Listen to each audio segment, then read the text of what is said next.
which is the notions of heart, mind, and spirit.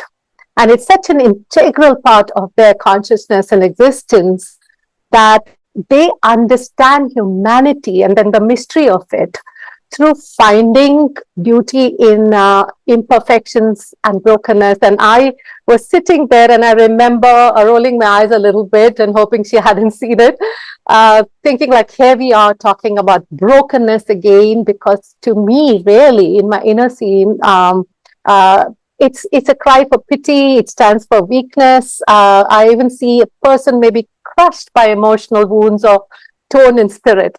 She was pretty wise, 99, right? And she saw my discomfort, but she carried on. And she asked me bang on. She says, do you understand what kintsugi is? I know in English we call this kintsugi, but I think the Japanese call it kintsugi. And I didn't know anything about it. I don't know how many of you know about this 400-year-old art form. If you do, just put a thumbs up. For others who don't know much about kintsugi, it's this art where you fill and highlight the brokenness, the cracks, and the veins of a broken dish with a mix of lacquer and powdered gold or silver or platinum. And as history and as a philosophy, it teaches the Japanese or whoever's doing this art not to treat this as a filling of gold, as a replacement, but as an act of awe, of reverence and restoration. And that's huge. And she said, humans are pretty much the same. And I was just so fascinated by, what she was saying. And she says, we can embrace our brokenness and still feel good enough. And we can still feel beautiful if only we can embrace and reconcile with our own flaws, the chaos and the unpredictability we have. And I was just thinking, which probably a lot of you are thinking, how is that even possible? I mean, how do you embrace something that's painful? And as I have discovered, my dear friends, nothing is impossible. I mean, even the word impossible has I am possible. So right now, be playful, join me, pause and think. What if we can really muster enough courage to lovingly take all our broken pieces of unresolved traumas, of issues, our emotions, our triggers, and like a precious, what if we joined it in gold and silver and even platinum, if you wish, and we really took the courage to proudly display it, to highlight the scars, the flaws, and the imperfections versus hiding them and thinking, oh my God, what is our inner critic going to say? What is the society going to think? When you think about it, how is that feeling right now? Just indulge yourself for a few seconds. I mean, dabble with it and assess the remotest possibility of this in your inner scene. It's just like dabbling your hand under a running tap to see if it's hot or cold. But for me, the more I think about it, the more it becomes a possibility that maybe exposing our vulnerabilities, being honest and admitting mistakes, we might actually be able to create something larger for humanity, which is creating better intimacy, better trust, and fostering better mutual understanding of each other. So this is my shout out. It's definitely worth trying kintsugiing our lives. And I'm going to patent that if it's not already taken. My prayers before this defining moment had been all my life. I always said this in my prayers. I said, I ask not for a lighter burden, but for broader shoulders. So even for a valiant Sikh warrior like me, carrying this unresolved traumas was really exhausting to lug around, and it really felt like dead weight. And now to be shown this divine grace that I can drop my baggage, oh my God, it was an emotional moment. And I came back to India, and this is the first thing that I wrote, and I would like to share this with you. I said, I can bury the illusionary shadows of joy, but allow me the light from my bleeding scars. Allow me to fall in love with them again, to treasure them even when I stumble. Allow for these reminders of past learnings to stay as my exuberant faith in a promise of a radiant tomorrow. My friends, these are the powerful stories that change lives. They forge bonds, and we've been a witness, like Dennis was saying earlier, to connections at Friendship Bench. There's always someone telling a story authentically, and we've created bonds, even though a lot of us haven't met. And then I realized with my research of why are we captivated by stories? And that's when I came across what's called the neuroscience of storytelling. And science says that a good old story can have three impacts on us, and it's quite interesting. They said, number one, we are captivated even sometimes with fairy tales, right? Because we know fairy tales is make believe, and yet we can't wait to get to the end of that story. A good story encourages the release of oxytocin, which is responsible for empathy and social interaction, and of course, cortisol, which is connected to the stress response. And together, they create this connection to the story.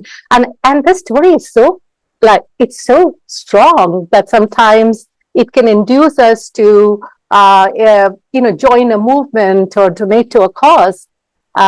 Second thing that stories does is it articulates and reflects thoughts, emotions, feelings, and it brings it up from the subconscious to the conscious.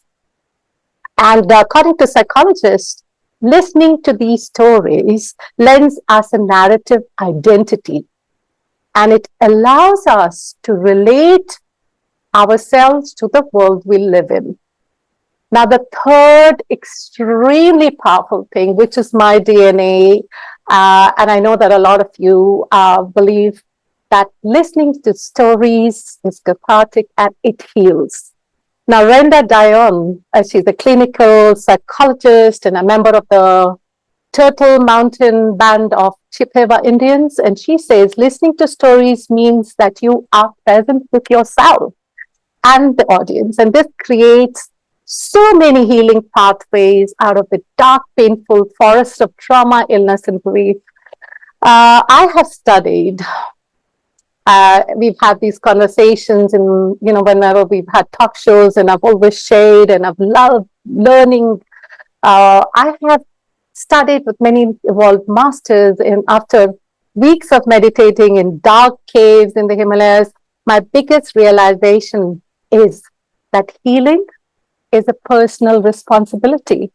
It is non-optional, and it is the only path to wholesomeness, spirituality, health, and wellness. Now, if you are in denial that there is nothing to be healed, I think you should relook at this belief of yours. It's my invitation to really look and say, what is it that needs healing? Because if you don't do this in this lifetime, you might need to come back many lifetimes to learn your lessons.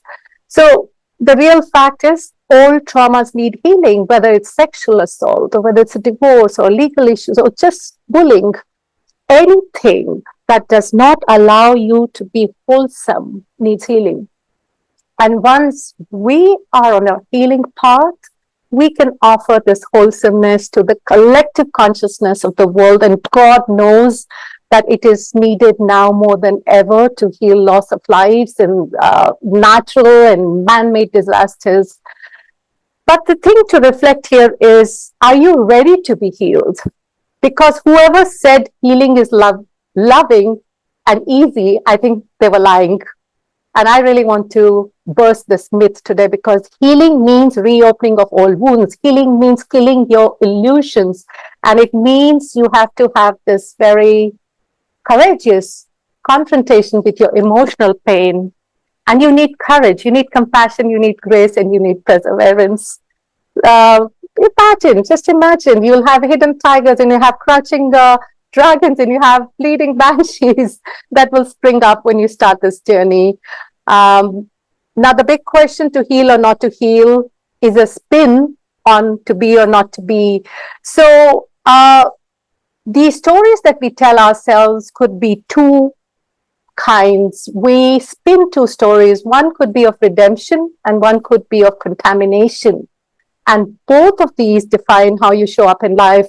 Now, redemption stories are wonderful. It allows you to be in the driver's seat, you cruise through life's obstacles, good outcomes, and it leads to growth, to communion, to love, and it crafts such a beautiful positive identity for you. Or you could be spinning a contamination story without realizing it. You know, times when each one of us has done that, right? You ruin all the good by the bad, by negative and toxicity. And this is called pure self-sabotage. I want to share a quote here before I open the floor up to all of you. The quote says, "What is required for many of us, paradoxical though it may sound, is the courage to tolerate happiness without self-sabotage." So my question to all of you here today, I would love to know, what tales and stories are you spinning in your life? Are they of redemption? Are they contamination stories? Are they self-sabotage stories?